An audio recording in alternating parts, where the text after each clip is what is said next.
보시면 충당부채 말문제 옳은 것은 물어봤는데요. 1번 후발 자산은 미래에 확정되기 이전에도 자산으로 인식할 수 있다? 절대 안 돼요. IFRS는 거의 확실한 경우엔 자산으로 인식될 수 있지만 일반 기업 회계 기준은 안 돼요. 이익이 예상되는 경우엔 자산으로 잡을 수 없어요. 자, 두 번째 보시면 부채 인식 요건을 충족하는 판매 후 품질 보증 등을 보증하는 경우 판매 촉진을 위한 포인트 적립 마일리지 제도 등은 충당부채에 해당하지 않는다 했는데 충당부채에 해당합니다. 근데 일반 기업 회계 기준에서만 그렇지 또 IFRS에서는 안 그렇거든요. 근데 그런 얘기까지 하면 너무 복잡하니까 그냥 마일리지 제도 같은 경우엔 충당부채로 잡는다. 여기까지만 기억하시면 되고요. 3번 충당부채는 과거 사건이나 결과로 인해 현재 의무로 존재 가능성이 매우 높아 주석으로 계상한다 그랬는데 충당부채는 주석에 기재하는 게 아니라 재무상태표 본문에 공시하죠. 틀린 얘기고요. 네 번째 충당부채 인신요건 중 하나는 과거 사건이나 거래의 결과로 현재 의무가 존재하여야 하며 이러한 현재 의무는 의제 의무도 포함된다. 완전 맞는 얘기죠. 현재 의무에는 법적인 의무와 의제 의무 둘 중에 하나만 만족하면 된다고 그랬잖아요. 완전 맞는 얘기고요. 4번이 답이고요. 5번 보시면 얘기 또 나왔어. 수선과 관련된 건 절대 충당부채로 잡을 수 없다고 그랬죠. 그 얘기가 또 나왔습니다. 보시면 되고요. 6번을 보시면 이게 진짜 웃긴 게 계산 문제 아닌 계산 문제예요. 이거 완전 이런 문제 최근에 나왔는데 나오면 너무 힘들다 이러지 마시고 완전 꿀이구나 이런 생각을 하셔야 돼요. 우리 아까도 얘기했지만 이 제품 보증 충당부채 얘기를 했었는데 현대자동차에서 무상으로 AS 해주는 조건으로 차를 판다고요.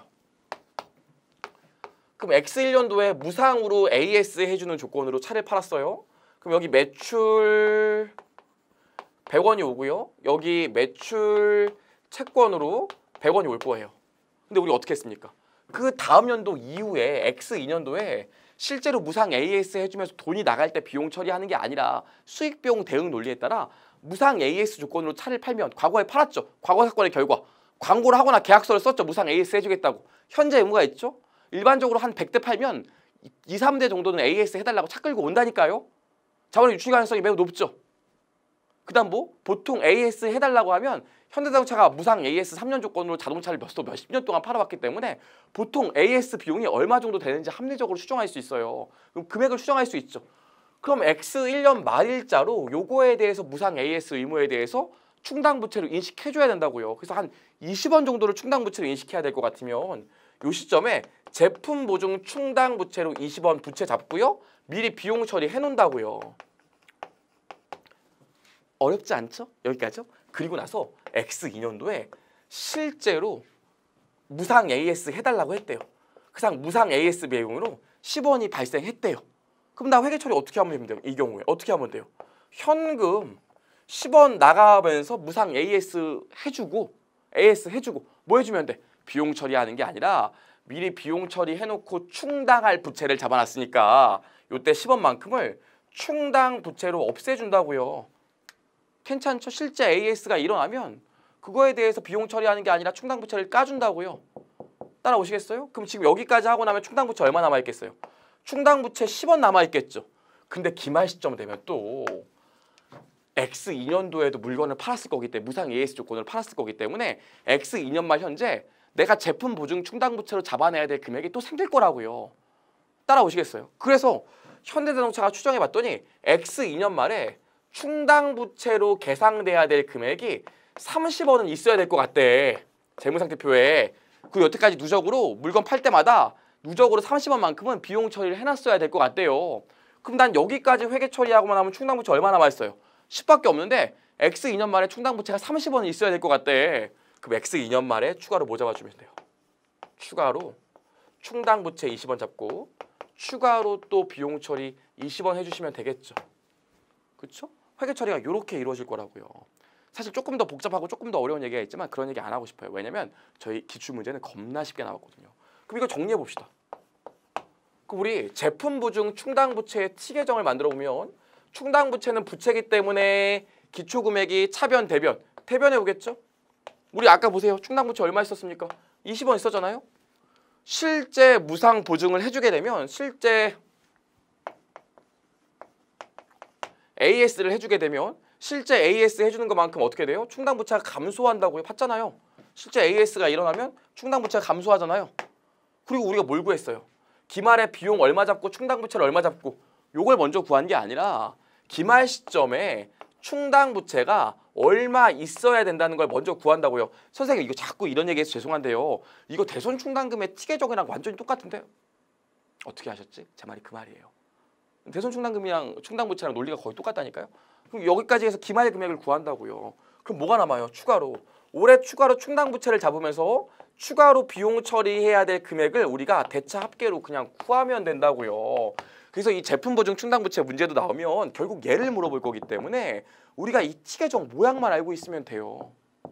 그럼 답을 구할 수 있다고요. 더 심도 있는 얘기 안 해도 돼요. 그러니까 제품 보증 충당부채가 어떤 의미가 있고 이 제품 보증 충당부채가 BS에 계상되어 있다면 이게 결국 여태까지 내가 무상으로 제품 보증 충당부채 무상으로 AS 해주는 조건으로 물건을 팔게 되면 수익과 비용을 대응시켜서 여태까지 그 수익과 맞물려서 비용 처리한 금액이 얼마 있다는 걸 보여주는 것뿐이지 이거에 대한 심도 있는 내용은 사실 저희는 몰라도 된다고요. 뭐만 알고 있으면 돼요? 최근에 계산 문제가 한번 나왔기 때문에 충당부채 티계정만 알고 있으면 돼요. 자, 그래서 여러분 만약에 저희 시험에 최근에 나왔으니까 제품 보증 충당부채의 티계정이 또 나온다면 이렇게 하시면 됩니다. 제품 보증, 충당부채, 그 다음에 여기 기초금액, 실제 보증해준 금액, 기말 충당부채, 그리고 뭘로 대차를 맞춰요? 대차를 뭘로 맞춰? 추가적으로 올해 비용 처리되면서 충당부채를 추가로 계상해줘야 될 금액 이렇게 요 티계정 모양만 기억하고 있으면 된다고요. 그럼 문제 보시면 다음은 A사의 충당부채에 관련된 자료이다. X1년도에 손익계산서에 관련된 판매보증 비용으로 인식할 금액은 얼마인가 물어봤는데 요거 물어본 거라고요. 그 보세요. 기초에 판매보증 충당부채 3,000원 있었대요. 그럼 여기 3,000원. 당기 중에 전기에 판매한 제품의 판매보증 비용 4,500원이 실제로 지출되었대요. 진짜로 제품 보증이 일어난 거죠. 그럼 여기 4,500원 빼주시면 돼요. 기말에 얼마 있대요? 제품 보증 충당부채가 3,700원 돼야 된대요. 그럼 대차가 맞아야 되니까 얘 얼마 나와요? 이거 두 개 더하는 거에서 얘 빼주면 되는 거 아닙니까? 그래서 대차를 맞추면 얘가 얼마 나오냐면 5,200원 나온다고요. 그래서 회사는 올해 5,200원만큼 추가적으로 비용 처리하면서 충당부채를 잡아놨어야 될 거예요. 여기까지요. 이해하실 수 있겠습니까? 이렇게 계산하시면 돼. 회계처리도 기억하실 필요 없어요. 이거보다 더 어렵게 나오면 어떡해요?